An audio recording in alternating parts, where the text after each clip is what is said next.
There's only a few things I really care about in life. My body, my pad, my ride, my family, my church, my boys, my girls, and my porn. Well, Joseph, wonderful to meet you. Nice to meet you too. Thanks for chatting to us today. Thank you.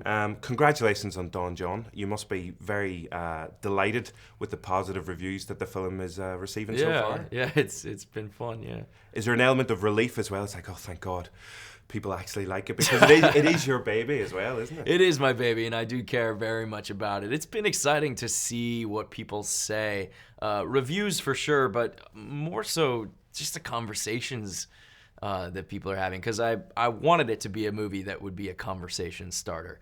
It was never meant to be something that's just like, oh, that's a very nice piece of entertainment. I wanted it to be something that people would, think about and spark debate, and it seems like that's what's happening, so that's been fulfilling. Yeah, a conversation starter and a possible relationship ender. I think, it's funny you say that. Here's my theory on that. If a relationship is strong and you have it's going well, I think this movie is awesome for a relationship. If a relationship is already sort of rocky and people aren't being honest with each other, and yes, I could see this relationship sort of blowing that up, and you know what, it might be for the better. Well, you wrote and directed and starred in the film.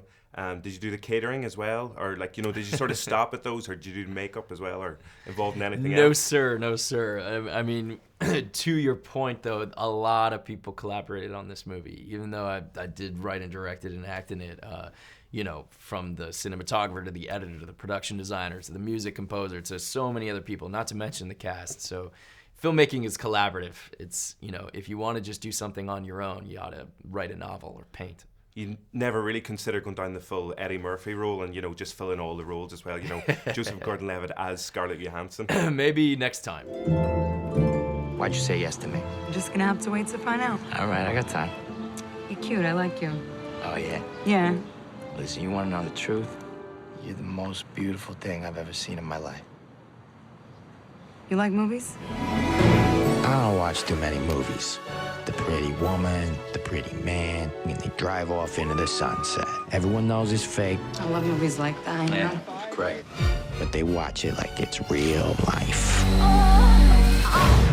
So they say you write about what you know, and obviously the topic that you decided to write about was online, or sort of one man's addiction to online porn as well. So where did that come from in terms of, your own experience, maybe, in that regard? Where did the idea stem from? I think where this story is personal to me is that I grew up working as an actor in television and movies, and so I've always paid a lot of attention to how media influences the way we see things.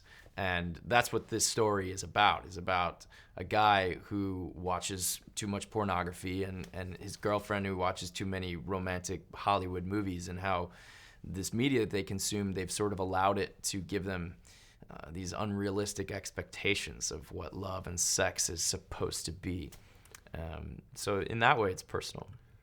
And because you were a director as well, how difficult was it to resist the temptation, maybe after a passionate scene with Scarlett Johansson or Julianne Moore, just to go, do you know what, I think we're going to have to do maybe just one more take of that? Because officially, I think it was Esquire magazine have just announced Scarlett Johansson as officially the sexiest woman in the world. Uh-huh. So how do you fight that temptation just to go, I think we're going to have to do that take a couple more times? It was actually the opposite of that. I was self-conscious to ask for extra takes, but that's that's a really good example of what this movie's about too, because Scarlett she's such a smart person and a talented artist, and yet a lot of what folks talk about is just her looks, and I think they're missing the best and most attractive parts of her. Lots of girls are good looking, she's really a unique individual, and that's what this movie is about, is like, what's the most fulfilling, and in fact what's the most sexy, is connecting with somebody on a unique level in a way that no one else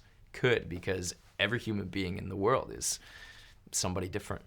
Well, one of my colleagues, when I said I was coming over to chat to you, he thought Scarlett might be here as well, so he asked me to pass on his number. He actually wrote it down a bit of paper. I said, you probably won't go anywhere near it. It's even scrumpled up and everything. So I'm just going to leave this down here. Okay, you sure. Can do whatever you want. I'll get it that. Right to her. Yeah. And sure. we won't mention it to his girlfriend or anything. Right, of course. Okay. Thanks for chatting. I was going to say, Any word on Star Wars? You haven't been asked to audition or anything? Think you make a good young Han Solo? Appreciate that. That's a nice compliment. All right. Cheers. Thanks. Thank you.